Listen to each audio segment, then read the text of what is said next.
Hello friends, मी सुषमा महाले.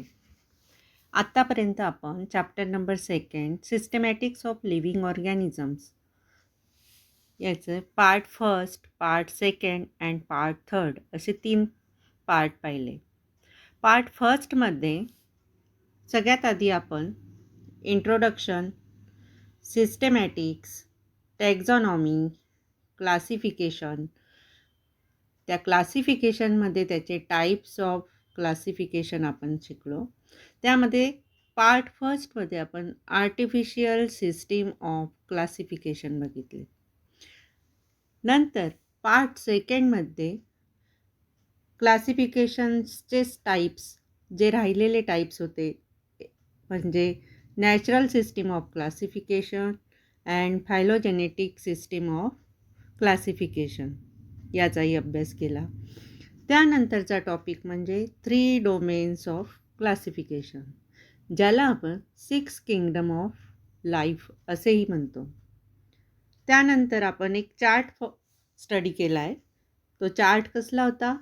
त्यामध्ये आपण सिस्टीम्स आणि त्या सिस्टीम्स कोणी शोधून काढल्या आहेत, त्या सायंटिस्टचे नाव, या प्रकारचा एक चार्ट आपण शिकलो आहोत. एवढा आपण पार्ट सेकंडमध्ये स्टडी केलेला. त्यानंतर सिस्टमॅटिक ऑफ लिव्हिंग ऑर्गॅनिझम्सचा पार्ट थर्ड आपण शिकलो. त्यामध्ये केमोटॅक्झॉनॉमी, न्यूमेरिकल टॅक्झॉनॉमी आणि फायलोजेनी या 3 टॉपिक्सचा आपण स्टडी केला आहे. तर आता आपण पुढील टॉपिक बघूया. आता आपण न्यू टॉपिक सुरू करूया. त्याचं नाव आहे क्लॅडोग्राम. तर क्लॅडोग्राम म्हणजे काय? तर हा क्लॅडोग्राम हा एक ग्रीक वर्ड आहे, ज्यामध्ये क्लॅडोज आणि ग्राम हे 2 वर्ड यामध्ये आलेले आहेत. क्लॅडोज म्हणजे काय? तर ब्रांच. आणि ग्राम म्हणजे काय? तर कॅरेक्टर. ब्रांच आणि कॅरेक्टर हे 2 मिनिंग असलेले क्लॅडोज आणि ग्रामा असे 2 वर्ड मिळून क्लॅडोग्राम हा एक वर्ड आपल्याला तयार केलेला आहे. यामध्ये आपल्याला फक्त एवढंच बघायचं आहे की हे एक ब्रँचिंग पॅटर्न शो करतं. क्लॅडोग्राम काय करतं? तर ब्रांचिंग पॅटर्न आपल्याला शो करून दाखवत असतं, ज्यामध्ये एक कॉमन ॲन्सेस्टर असतो आणि त्यापासून या वेगवेगळ्या प्रकारच्या ब्रांचेस तयार झालेल्या असतात. आणि हा जो पॅटर्न असतो तो आपल्याला एका फिगरद्वारे, एका ग्राफिकल टाईपच्या फिगरद्वारे आपल्याला शो करता येत असतो. त्याला म्हणतात क्लॅडोग्राम. आता त्याचीच आपण परत डेफिनेशन बघूया. क्लॅडोग्राम म्हणजे काय? तर इव्होल्युशनरी रिलेशनशिप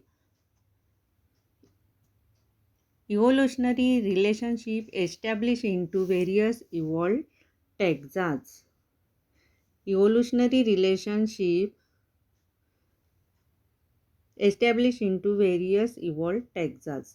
टॅक्साज म्हणजे काय? तर वर्गीकरणही म्हणता येईल, ब्रांचेसही म्हणता येईल. जे वेगवेगळ्या ब्रांचेसमध्ये आपल्याला इव्होल्युशनरी रिलेशनशिप शो केलेलं दाखवता येतं. ती जी ग्राफिकल टाईप फिगर आपण शो करून दाखवत असतो त्याला क्लॅडोग्राम असे म्हणतात.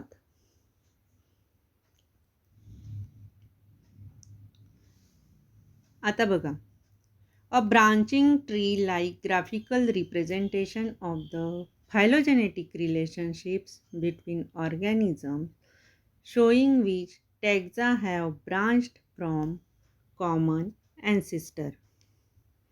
It is nothing but branching pattern. बघा, हे दुसरं तिसरं काही नसून फक्त ब्रांचिंग पॅटर्न आहे, हे यात समजवलेलं असतं.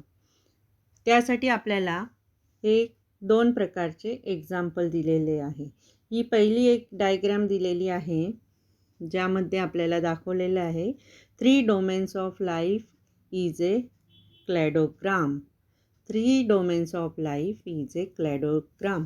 आपण मागच्या पार्टमध्ये सेकंड पार्टमध्ये आपण पाहिलं की 3 डोमेन्स ऑफ लाईफ म्हणजे 6 किंगडम ऑफ लाईफ, ज्यामध्ये एक कॉमन ॲन्सिस्टर असतो आणि त्यापासून बॅक्टेरिया, आर्की आणि युकॅरियोटा असे 3 डोमेन्स तयार झालेले आपण शिकलो आहोत. यात आपल्याला डीप स्टडी नाही करायची आहे, फक्त यात काय समजून घ्यायचं आहे तर कॉमन ॲन्सिस्टरपासून या प्रकारचे ब्रांचिंग पॅटर्न आपल्याला पाहायला मिळते. आणि हे जे ब्रांचिंग पॅटर्न आपण पाहत असतो या ब्रांचिंग पॅटर्नला क्लॅडोग्राम असे म्हणतात. आता तसंच एक्झाम्पल आपण या फिगरमध्ये बघूया. या प्रकारे आपण क्लॅडोग्रामची फिगर ड्रॉ करू शकतो. यात सुद्धा हा एक कॉमन ॲन्सिस्टर आहे. या ॲन्सिस्टरपासून एक ए ही पहिली ब्रांच तयार झाली आहे, म्हणजे इव्होल्युशनरी रिलेशनशिप, म्हणजेच या ॲन्सिस्टरपासून ए हे दुसरी स्पेसिस तयार झाली आहे. त्यानंतर बी तयार झाले, सी तयार झालं आहे, डीसुद्धा तयार झाले. पण ह्या डीपासून हे स्मॉल क्लॅड आपल्याला पाहायला मिळतं, त्याला म्हणतं ह्या डीपासून अजून ई नावाची दुसरी स्पेसिस तयार झालेली आपल्याला पाहायला मिळत आहे. आणि त्यानंतर पुढे अजून एफ ही पण एक स्पेसिस तयार झाली आहे. हे सगळं जे शो केलेलं आहे या पॅटर्नला, या फिगरला आपण काय म्हणणार आहोत? या फिगरला आपण म्हणणार आहोत क्लॅडोग्राम. याला काय म्हणणार आहोत? क्लॅडोग्राम. त्याचप्रमाणे सेम फिगर एकाच ॲन्सिस्टरपासून तयार होणारे बाकीच्या ब्रांचेस या फिगरमध्ये शो केलेल्या आहेत. बघा, इथंही एक कॉमन ॲन्सिस्टर आहे. कॉमन ॲन्सिस्टर आहे. यापासून या प्रकारचे क्लॅड्स तयार झालेले आहेत. आणि पुढे जाऊन हे जे सी आणि या नवीन ब्रांचेस अजून आपल्याला तयार झालेल्या दिसत आहेत. म्हणजेच सी पासून पुढे डी आणि ई या प्रकारच्या 2 ब्रांचेस तयार झाल्या आहेत. आणि ई ही या कॉमन ॲन्सिस्टरपासून तयार झालेली एक ब्रांच आहे. हे आपण परत या ग्राफिकल टाईप पॅटर्नने शो करू शकतो. म्हणजेच काय, ज्यामध्ये ब्रांचिंग टाईप, ट्रीला ज्याप्रमाणे ब्रांचेस असतात त्याप्रमाणे एका ॲन्सिस्टरपासून किती प्रकारचे जनरेशन्स तयार झाले आहेत हे आपण शो करू शकतो. ह्या पॅटर्नलाच म्हणतात क्लॅडोग्राम. या पॅटर्नला म्हणतात क्लॅडोग्राम.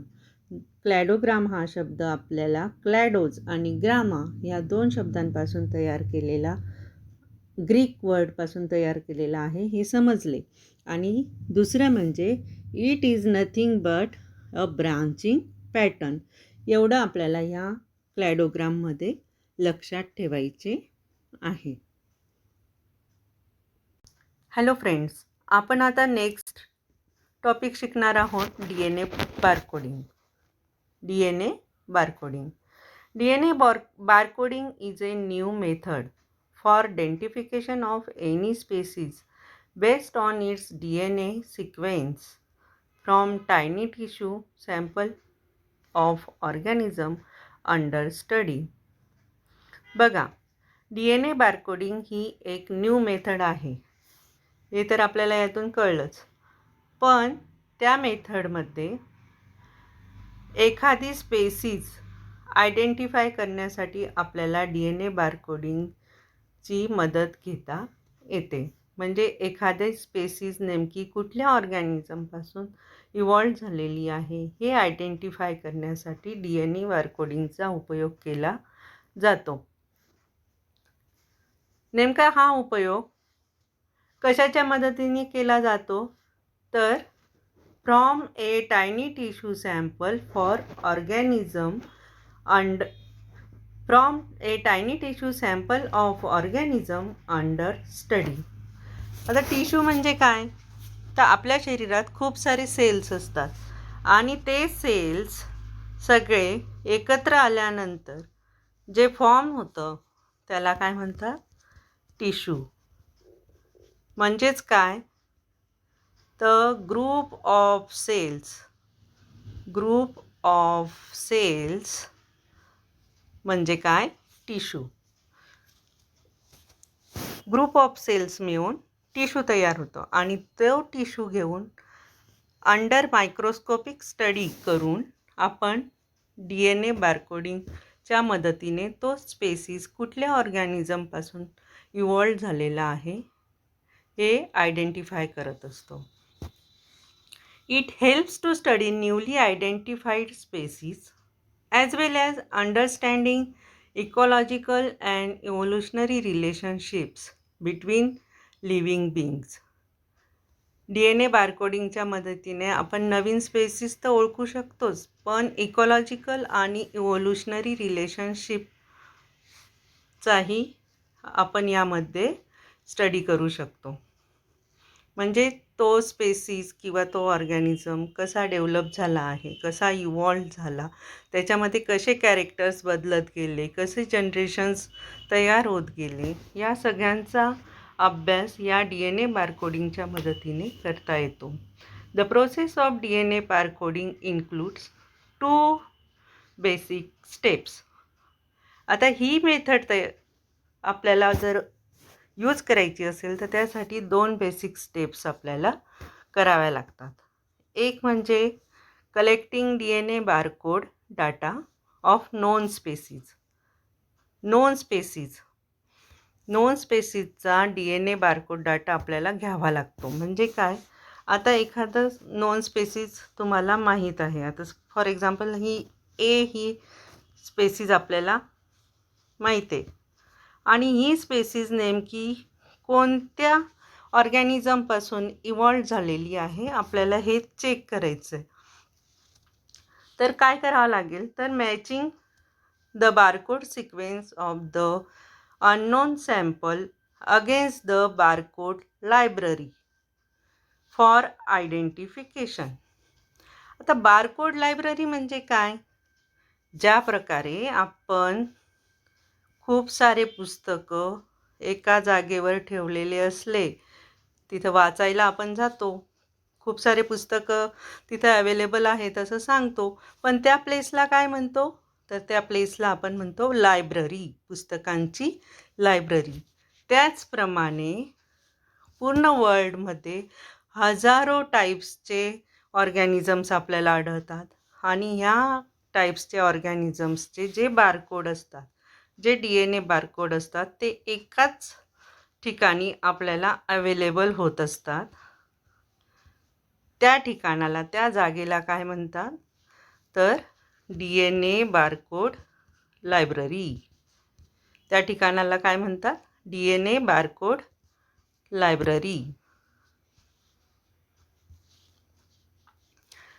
म्हणजे DNA बारकोड लायब्ररी आली लक्षात की खूप सारे हजारोच्या वर DNA सॅम्पल्स त्या ठिकाणी अवेलेबल असतात, त्या ठिकाणी एकत्रितरित्या आपल्याला मिळतात.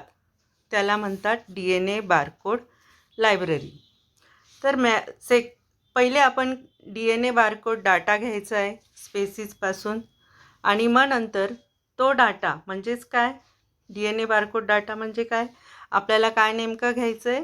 तर त्या नोन स्पेसिसचे टिश्यू आपल्याला कलेक्ट करायचे आहेत आणि ते टिश्यूचा अंडर मायक्रोस्कोप आपल्याला स्टडी करायचा आहे. आणि मग तो स्टडी झाल्यानंतर त्या बारकोड लायब्ररीमध्ये जे